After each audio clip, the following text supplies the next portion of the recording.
Au niveau du design, on se retrouve donc avec un téléphone qui, selon la marque, est basé sur un galet. Alors le design, il est, bon, bien sûr, à 100 $, on peut pas s'attendre à grand-chose, mais bon, il est pas très très recherché. Personnellement, il me fait penser au Echo, pour ceux qui connaissent le Echo E04, qui reprend un peu les mêmes formes, et notamment ce qui me fait penser à ça, c'est l'endroit où est placé l'appareil photo. Donc, ce qui fait qu'en façade, on se retrouve avec donc ici l'appareil photo. On a ici les deux capteurs de proximité et capteurs de luminosité. On a ici d'enfoncer donc le haut-parleur donc pour parler. On a un écran qui est assez noir, ce qui fait qu'on voit pas vraiment la différence entre l'écran et le reste. Ça, c'est plutôt cool.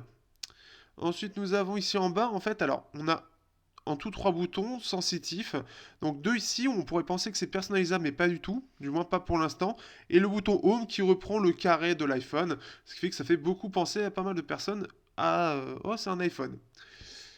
Ensuite, nous avons ici le bouton Power et bouton volume plus et moins. En haut, la prise jack. À gauche, nous avons rien du tout et en bas, nous avons la prise micro USB. Nous avons ici aussi cette petite fente pour pouvoir ouvrir le téléphone, ce que l'on va faire. Hop, hop. Alors, donc une coque un petit peu chiante à enlever par contre. Donc je cache, mais donc ici nous avons la carte SIM 1, donc il faudra glisser sur le côté, comme vous pouvez le voir. Alors attention si vous avez un adaptateur, vu que ça se glisse sur le côté, la partie fine de l'adaptateur va se retrouver coincée ici, et donc ça risque de causer problème. Donc surtout ne le mettez pas ici si vous avez un adaptateur parce que vous avez nano SIM, mais mettez-le dans le SIM 1 plutôt, puisque là ça se mettra tout droit. Donc attention à ça, vous avez aussi le port SD, vous avez bien sûr le capteur d'empreinte dont je n'ai pas parlé, et vous avez le capteur photo tout en haut. Nous avons les antennes ici qui sont d'ancienne génération, puisqu'on est sur un modèle entrée de gamme, c'est-à-dire qu'ils ne sont pas gravés dans le plastique, mais ils sont collés dessus. Nous avons aussi, donc voilà, on a aussi les antennes ici, donc ce qui fait que ça représente les Wi-Fi, 4G, Bluetooth, ça passe par ces endroits-là. Nous avons le haut-parleur ici qui est assez bien protégé. Nous avons le V2 vernet donc pour la protection, mais en soi on peut le démonter assez facilement. Donc comme je l'ai dit dans la présentation, vous pouvez aller voir sur Facebook et vous allez voir qu'il est vraiment facile à enlever, donc rien de propriétaire, rien de compliqué. Et voilà. Par contre, alors la petite chose au niveau de la batterie, on ne peut pas l'enlever. Vous voyez, elle est bloquée ici, elle est protégée. Ce qui fait que si vous voulez la changer, il faut tout démonter. Donc pareil, c'est montrer de comment la déconnecter. Donc ça, c'est plutôt cool. On peut voir donc ici une batterie de 2800 mAh. Donc c'est en type ou mini en 2700 mAh. Et donc voilà, CE 0700 ROHS, ne pas le lancer, mettre à la poubelle et inflammable et made in China. Donc ça, un petit peu pour cette partie-là. Donc un téléphone que, en termes de design, bon, il n'est pas particulièrement beau, mais c'est un design qui reste assez efficace, notamment au niveau de la prise en main. Tout est en arrondi, c'est assez sympa. Euh, il a un bon rendu et voilà, il est assez compact. Donc si on compare avec au Mi 4 qui est un haut de gamme d'il y a 2 ans, il reste quand même un petit peu plus large. Comme vous pouvez voir, le côté arrondi le rend un petit peu plus large, mais c'est quand même assez compact. Si on compare au Lenovo, donc ici le Lenovo K5 que j'ai fait, dont j'ai fait l'unboxing il n'y a pas longtemps, alors il fait à peu près la même taille, il est un petit peu plus petit, comme vous pouvez voir, un poil plus petit. Il fait à peu près la même taille, sauf que bah, là il coûte 100-120 $, alors que le Lenovo, lui, il coûte 170 euros. Donc, ce qui fait que c'est quand même très intéressant pour le prix de voir qu'on peut être vraiment très compétitif voilà, sur plusieurs points. Donc après c'est un choix. Après ce qui est un petit peu dommageable, donc on peut enlever, c'est à la fois, donc ce qui est bien c'est qu'on peut quand même enlever pour ne pas avoir de tiroir SIM et de pouvoir tout enlever là et de pouvoir le démonter sans devoir décoller des parties. Par contre après ça fait un petit peu disgracieux puisqu'on va voir vraiment cette coque qui va transparaître un petit peu partout. Ça reste assez discret mais voilà. On a ensuite l'écran aussi, l'écran qui est 2,5D, donc ça c'est plutôt cool, mais ça va être un petit peu dommageable pour le côté mettre un film de protection. D'ailleurs, film de protection qui est un petit peu dur à trouver, donc vous pouvez les trouver sur eBay. Ce qui fait que moi, vous pouvez voir un petit peu, j'en reparlerai dans la partie écran, mais il a pris quelques rayures, hein, que je n'explique même pas. C'est ça qui est un petit peu dommage. Donc ce qui fait que voilà, c'est un design qui va pas aller sur l'originalité, qui va pas avoir quelque chose de transcendant, mais qui fait plutôt le taf, que je trouve correct, ça passe. Pour ceux dont le design n'est pas une priorité, ça passera largement. Ce qui est juste un petit peu étrange, voilà, c'est que l'appareil photo soit aussi haut, mais dans l'ensemble, après, c'est correct, c'est plutôt bien dimensionné, ça reste assez compact, ça tient bien dans la main, et c'est pas trop lourd non plus, il est sur un poids très correct, qui doit être à peu près 150-160 grammes, ce qui fait que voilà, il a un bon ensemble bien équilibré pour le prix. Au niveau de la surcouche, on se retrouve avec une surcouche Android pure 6.0, donc une très bonne nouvelle déjà pour ceux qui n'aiment pas trop les surcouches. On se retrouve avec donc voilà, du vrai 6.0 qui est fait par ALPS. Donc je ne sais pas du tout ce que ça vaut en fait, ALPS en soi. Si vous avez plus d'informations par rapport à ça, je suis preneur, parce que je ne connais pas du tout. Je les connais ils sont connus surtout pour les appareils vraiment des copines, des clones, où c'est eux qui font les surcouches, mais là je ne sais pas du tout en fait ce qu'ils font réellement. Donc si vous avez plus d'informations, je suis tout à fait ouvert. Donc on est sur la dernière version, donc il faut savoir qu'en termes de mise à jour, l'appareil on a à peu près tous les 15 jours, un mois, donc pour des vrais correctifs d'amélioration de l'appareil dans l'ensemble, donc ça c'est vraiment sympa. Et nous avons aussi la possibilité, donc le code source est ouvert, donc vous allez avoir des ROM custom qui vont arriver, donc ça c'est plutôt cool, c'est une bonne nouvelle. En soi, donc comme là, vous voyez en fait, là c'est pas complètement de base, j'ai mis un petit peu plus de Google dans cette surcouche, mais de base en fait vous êtes vraiment sur un launcher complètement vide en fait en termes de choses en fait en termes de je suis arrivé d'applications Google. En fait toutes les applications Google ont été ajoutées par moi en fait, à part le Play Store. En fait tout le reste c'est moi qui l'ai téléchargé, donc Play Jeux, Play Music, etc. Vous retrouvez vraiment sur un Android purifié de toutes les applications. La seule chose qu'on aura en application particulière, c'est Uber, qui va permettre, permettre tout simplement de l'intégrer, puisqu'ils ont fait un peu de pub via ça, puisque c'est sponsorisé par Uber aussi, et on a un petit code aussi de réduction. Donc c'est la seule application qu'il y a dans l'appareil, en plus des applications basiques. Et vous avez juste le Play Store, vous n'avez pas de choses supplémentaires. Donc ça c'est vraiment quelque chose de très cool, et ça peut... toutes les personnes qui vont trouver ça intéressant, puisque voilà, les personnes peuvent être un petit peu réticentes aux applications Google qui peuvent arriver en masse sur le téléphone de base et qui ne sont pas désinstallables. Là, vous en avez un minimum, donc après, vous téléchargez ce que vous voulez, et vous voulez seulement vous. Donc ça, c'est plutôt cool. Vous n'avez pas de double tap par contre, donc ça ne prend pas en charge, mais on a quelques petites choses supplémentaires. On a téléchargement turbo qui peut être intéressant. Donc pour télécharger des fichiers le volumineux, vous pourrez utiliser simultanément le Wi-Fi et la 3G. Par contre, la petite chose, donc on a un petit truc aide. Donc voilà, ça va permettre. euh, donc ça va permettre en fait, voilà, s'il existe une grande différence de vitesse entre le Wi-Fi et la 4G 3G, donc généralement 2,5 fois, la fonction téléchargement turbo s'arrêtera ou ne sera pas prise en charge afin d'éviter de mauvaises performances en termes de vitesse. Donc j'ai vu juste voilà, et la fonction téléchargement turbo est automatiquement désactivée lorsque le mode Tethering VPN est activé. Voilà, donc ce qui vous permet de savoir un petit peu. Donc en fait le téléchargement turbo, ça reprend un petit peu ce qu'avait fait Samsung à un moment donné, où ça va permettre de mixer en fait, d'avoir les deux, d'avoir la Wi-Fi et la 4G ou la 3G, les deux en même temps pour pouvoir télécharger des données. Donc ça c'est plutôt cool. Si vous avez des grosses choses, si vous avez beaucoup de data et des choses assez importantes à télécharger, vous pouvez le faire de cette façon-là. Et en plus de ça, en fait, pour les applications, pour lui, tout va passer en Wi-Fi. Donc ça, c'est le truc plutôt cool. On a 16 Go de mémoire. Et ce qui est plutôt cool aussi, c'est qu'on va pouvoir demander, faire croire à l'appareil, en gros, que c'est la carte SD sans disque, enfin, moi c'est du sans disque, qui va être prioritaire, ce qui fait que tous les jeux pourront être directement sur la carte SD, par exemple. Vous avez ça, qu'est-ce que vous avez d'autre? Alors, la mémoire, on a l'avantage d'avoir 3 Go de RAM, et on a un réel multitâche. Donc là, on va voir un petit peu. Donc par exemple, si je vais sur Twitter, eh bien voilà, je vais directement, et en plus assez loin, si je vais sur Google Photos, il le remet directement là. Donc ce qui fait qu'on peut aller assez loin et ça faisait très longtemps que j'avais pas eu un multitâche digne de ce nom.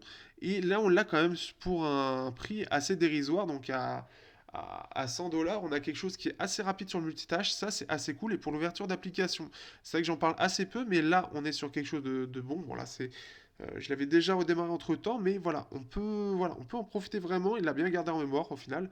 Donc c'est vraiment cool. On a un multitâche qui est vraiment, vraiment bien. On utilise vraiment les 3 Go de RAM. Alors là, vous voyez, je suis remonter très loin dans les choses. Gmail, je sais même pas combien d'applications je suis. Si je mets là Internet Speed Meter, il me le ressort directement.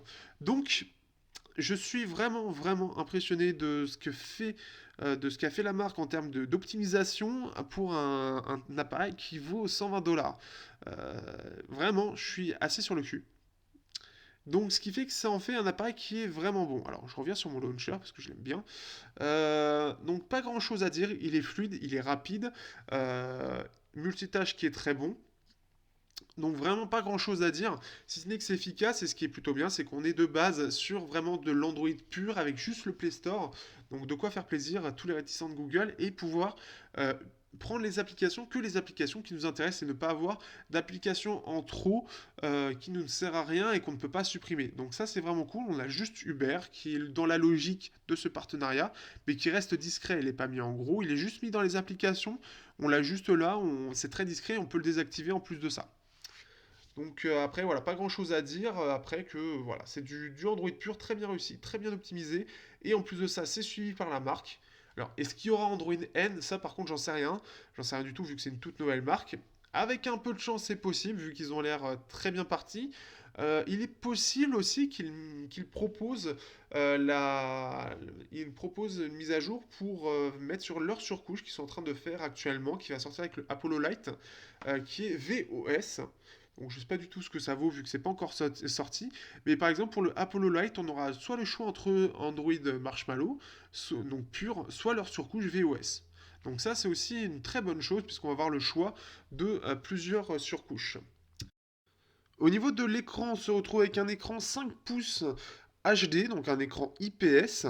Donc c'est un écran voilà, en 5 pouces, donc 320 pp. Donc on est sur une définition tout à fait suffisante. En termes de luminosité, on est sur quelque chose de tout à fait correct. Donc peut-être un petit peu trop performant, enfin manque un petit peu c'est un petit peu trop lumineux au minimum et au maximum par contre la luminosité est vraiment bonne. On a la possibilité aussi de gérer la qualité de l'écran, donc les couleurs, la température, la saturation, la luminosité, la netteté et le contraste via ce mode utilisateur qui vous permettent de régler en temps réel chaque partie, donc selon ce que vous préférez. Donc si vous voulez un gros contraste ou non, si vous voulez que ce soit saturé ou non, et ce qui est bien, c'est qu'on voit vraiment la différence entre à gauche et à droite, et la luminosité de l'image, qui va être plus ou moins claire, qui est intéressant. On a aussi la netteté, et on a la température des couleurs. Donc si vous voulez que ce soit plus froid, donc vers le bleu, ou plus chaud, vers les rouges.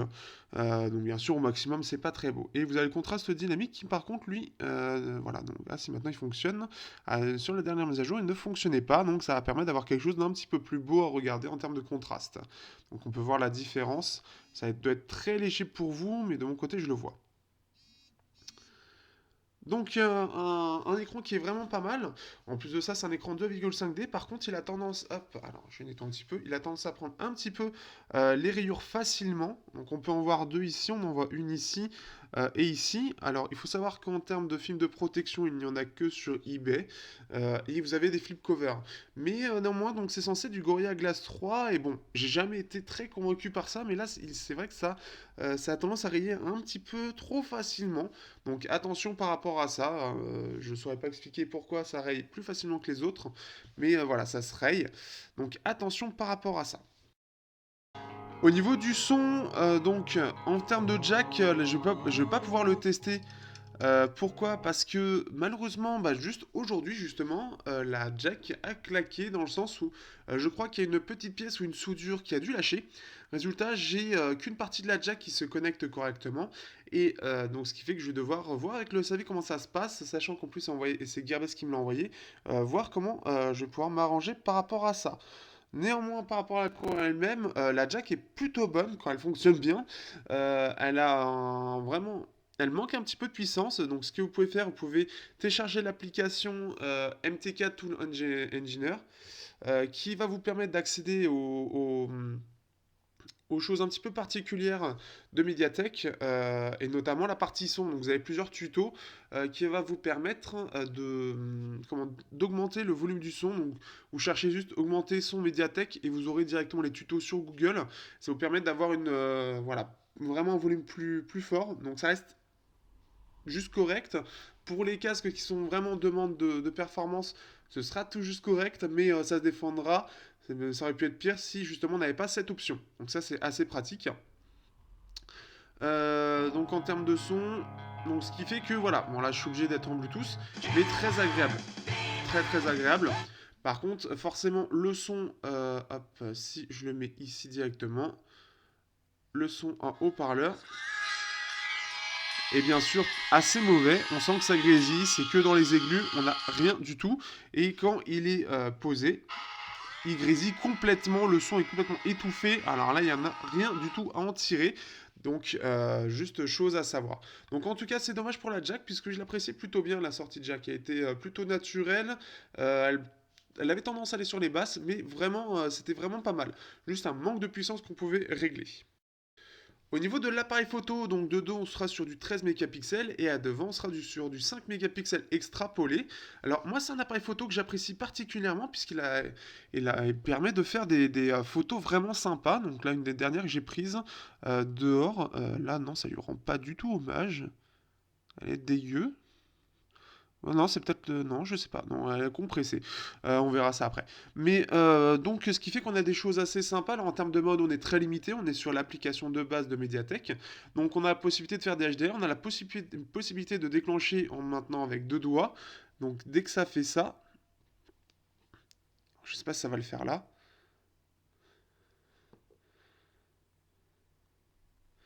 Il veut pas le détecter. Ça marche, mais là, c'est un peu compliqué comme. Allez, hop là. Bah voilà, forcément, je fais n'importe quoi. Hein. Bravo, bravo. Hein. Et je fais tout tomber. Mais normalement ça fonctionne. Là, c'est vraiment le fait que je sois comme ça. Là, ça galère un petit peu. Mais j'ai déjà réussi à le faire. Donc ça peut permettre, voilà, si vous faites des photos, alors peut-être comme ça. Ah oui, alors faut que je l'active parce qu'il faut le faire aussi devant. Allez. Et il veut pas, hein. Putain, mais pourtant je le fais bien là. Ah voilà, là il l'a détecté. Donc là il a pris la photo, il y a un petit retardateur de 3 secondes. Là il galère un peu, je sais pas pourquoi. D'ailleurs, donc la photo avant, donc c'est de l'extrapoler. Alors je vais faire une photo comme ça, hop, à l'arrache. Parce que c'est vrai que j'en fais pas souvent. Hop. Parce que je suis pas très adepte des selfies, pour ceux qui me connaissent. Et donc en termes de photos à l'avant, c'est pas top. On n'a pas beaucoup de détails. Bon là, ça reste suffisant. Ça reste suffisant, mais on n'a pas beaucoup de détails. Mais vraiment, celui qui m'a bluffé, c'est vraiment plus à l'arrière. Où là, on peut faire des photos qui sont vraiment détaillées. Alors que je trouve, donc, par exemple, les photos, dernière photo que j'ai fait pour ceux qui me suivent sur Twitter. Non, c'est pas, là, c'est pas ce que j'ai fait de plus beau. Mais par exemple, j'ai comparé par exemple donc avec un Sosh Phone 3, j'ai comparé avec un j'ai comparé avec mon Redmi Note 2 aussi, et c'est largement mieux. Là, par exemple, le hot dog, donc en pleine journée, on a vraiment pas mal de détails. On a une gestion du flou d'air qui est assez correcte, mais on a pas mal de détails. Hein. On a vraiment quelque chose de vraiment pas mal. Donc, de toute façon, comme d'habitude maintenant, pour les photos, c'est dans la description. Vous avez le lien justement pour voir toutes les photos que j'ai prises, qu'il faut donc que j'upload parce qu'elles sont pas encore uploadées. Mais voilà, vous allez, je pense, vous allez être assez content pour un téléphone à 100 $. Il prend des photos vraiment pas mal. La gestion des ISO dont je parlais dans la prise en main, parce que ça reste le plus gros souci, est encore présent. Par exemple, ici, je suis en ISO en exposition plus 1 pour compenser en intérieur. C'est un peu mieux depuis une mise à jour, c'est un petit peu mieux. Reste que voilà, ça reste pas super bien géré. Donc voilà, par exemple, en termes de détails, on va pouvoir lire des petites choses Bluetooth, donc de la boîte ici, Bluetooth, CE, etc. On peut voir contact, donc là que j'ai mis à l'envers. On peut voir ici le Mi 4 avec l'appareil photo. Donc on a quand même pas mal de détails. On peut quand même nettement lire le Novo. Donc là, il est un petit peu au niveau du détail, au niveau de la gestion, c'est vraiment pas mal. Je trouve vraiment l'appareil photo vraiment très correct pour le prix.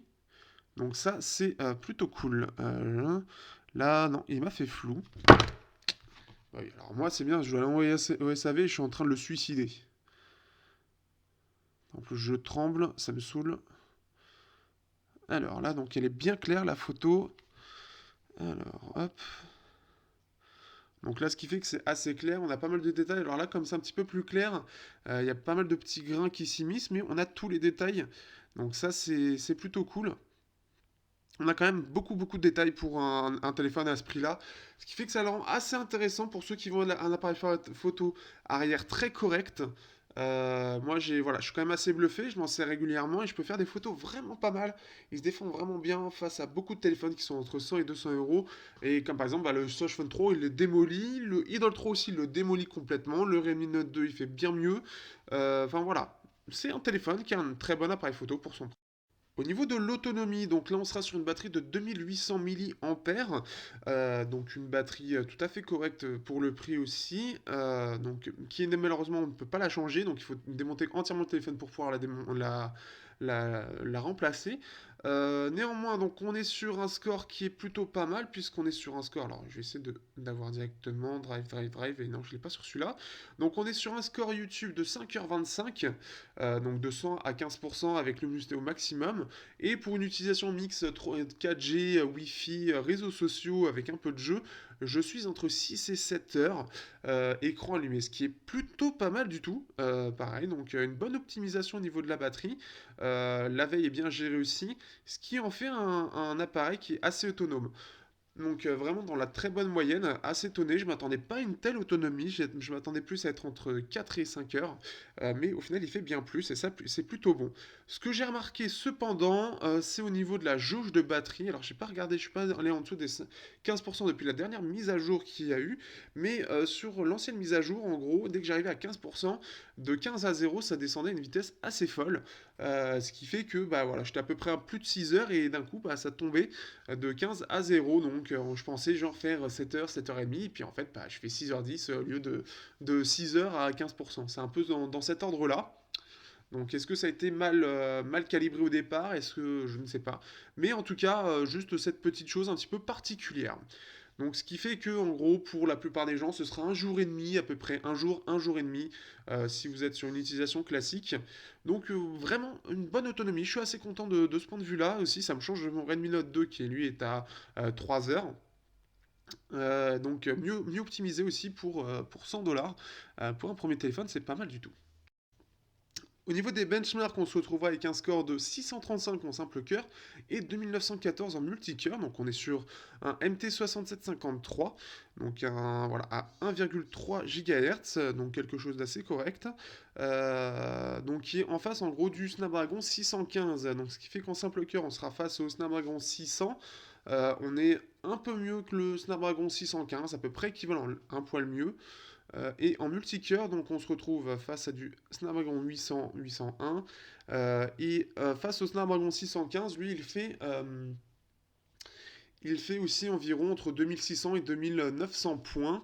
Donc, ce qui fait qu'on voilà, on est l'équivalent en termes de processeur, l'équivalent au Snapdragon 615. Face au Snapdragon 415 qu'on peut retrouver sur le Lenovo K5, le K5 lui fait 500 et 2000 en termes de score en multicœur, donc on est bien au-dessus par exemple. En termes de comparaison pour un appareil aussi en 720p à moins de 200 euros.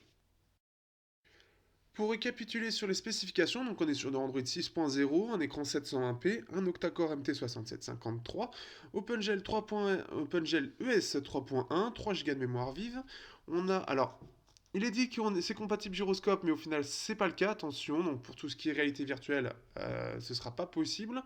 On a en termes de processeur graphique un Mali T720 MP3 à 450 MHz.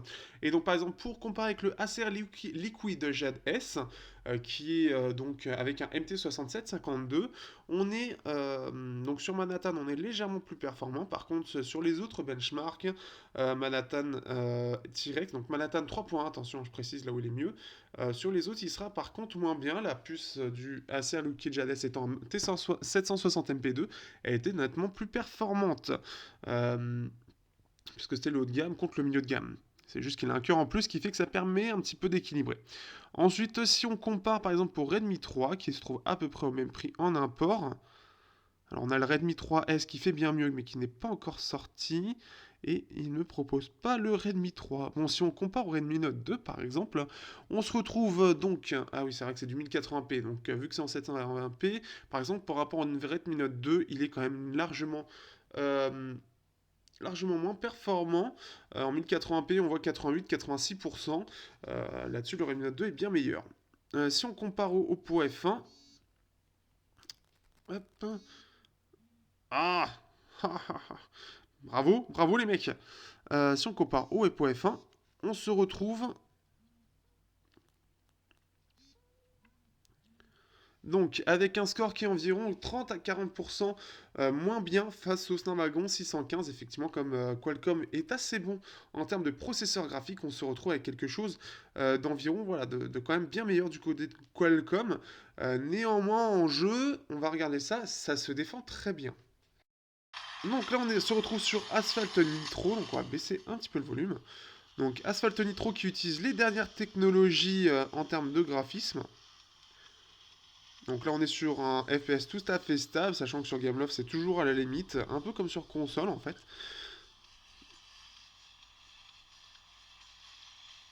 Hop, alors. Donc on peut voir c'est stable, on va faire un petit coup de boost histoire de... Ah, j'aurais pu prendre un saut. Là il n'y en a pas.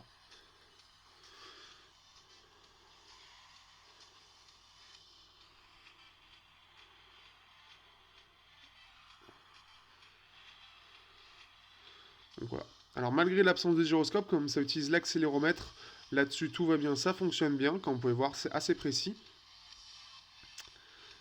Donc pas de souci par rapport à ça, en tout cas c'est jouable sur asphalte, ça chauffe que légèrement, on n'est pas sur quelque chose de très problématique en termes de chauffe.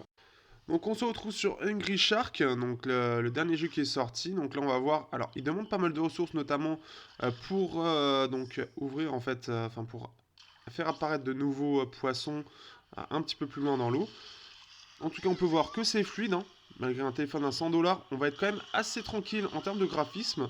On est sur une puce quand même graphique octo-core milieu de gamme, qu'on retrouve sur des téléphones tout de même entre 200 même 300 euros. Donc ce qui fait que ça le rend, on va être assez tranquille sur ce point-là. On peut voir que même sur un jeu dernièrement sorti qui quand même est consommateur de ressources, même si ça se veut grand public, pas de souci, ça pourra passer sans problème.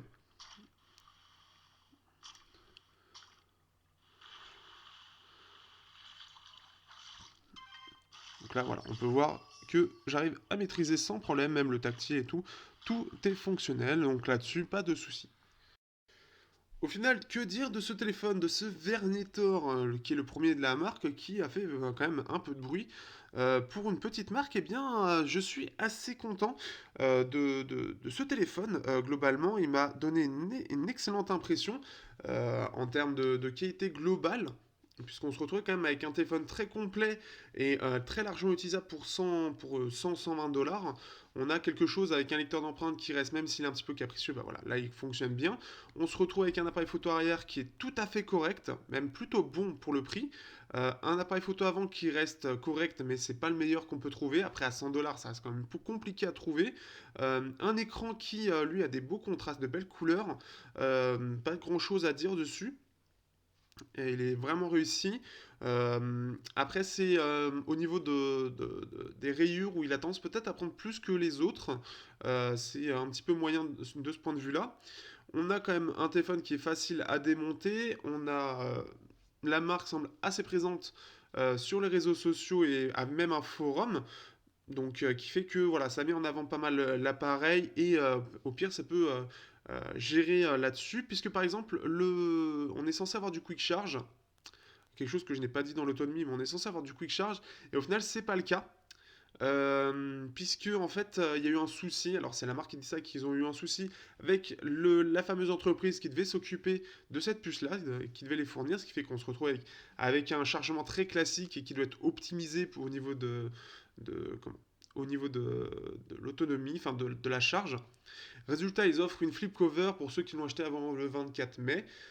Donc c'est quand même un geste assez intéressant, c'est-à-dire que la marque fait vraiment attention quand même à ses clients. Ils sont assez réactifs. Apparemment, il est garanti 2 ans en Europe. Alors ça reste à vérifier. Je vais tester de mon côté, voir si ça fonctionne, puisque comme vous l'avez vu dans la partie jack, elle a lâché. Donc ça arrive après à tous les appareils. Mais d'après le forum, en tout cas, quand j'ai regardé, ça semble pas un problème récurrent. Donc c'est sûrement un problème isolé, donc ne pas en faire une généralité non plus. Mais c'est un peu dommage là-dessus, puisque dans l'ensemble, je suis quand même assez content. Il est très équilibré, il n'a pas de réel défaut pour son prix. On pourra vraiment noter la gestion des ISO en photo qui n'est pas super bien gérée, ce qui fait qu'en intérieur, on aura souvent des photos assez sombres, ce qui fait qu'il faut le relever dans exposition avec plus 1 ou plus 2, selon voilà, comment faire. Donc il faut le faire manuellement, ça c'était le truc un peu chiant. Et le capteur d'empreinte qui, bon, c'est un capteur d'empreinte sur un téléphone à 100$, déjà c'est très bien, mais il reste qu'il est un petit peu capricieux et de temps en temps, donc là par exemple, là il a réussi, de temps en temps il va pas vouloir. Tout simplement, il se dit pas aujourd'hui. Donc ce qui fait qu'il faut attendre un petit peu et par moment ça va revenir et par moment il va être capricieux. Globalement, je lui mettrais un 8 sur 10 pour le capteur puisqu'il est quand même assez performant. Tant que vous rentrez bien vos empreintes, tout ira bien. Donc voilà là-dessus, en tout cas, donc un téléphone assez prometteur. Je sais pas si je pourrais mettre la main sur l'Apollo Lite, mais j'aimerais bien. Reste que si j'arrive à avoir un retour par rapport au SAV, de toute façon, je le mettrai sur les réseaux sociaux, mon petit retour, voire peut-être une petite vidéo, voir comment ils vont gérer ça, puisque quand même ils mettent en avant cette partie-là. En plus de ça, comme je l'ai dit en début de vidéo, ils mettent les sources pour les ROM custom. Il y a déjà d'ailleurs une ROM légèrement modifiée pour améliorer. Et il y a déjà un recovery custom pour ceux qui connaissent tout ça, donc un TWRP. Euh, donc c'est quand même assez positif. Reste à voir dans la durée ce que ça va donner. Je vais voir avec le SAV donc pour voir ce qu'ils vont pouvoir me faire et voir dans la fiabilité dans le temps. Et bien sûr en même temps le SAV. Donc ce qui fait que de toute façon si j'ai la possibilité je le récupère et je l'utilise en principal parce qu'il était quand même très très agréable à utiliser. Sur ce, à bientôt pour un prochain test sur Technoid.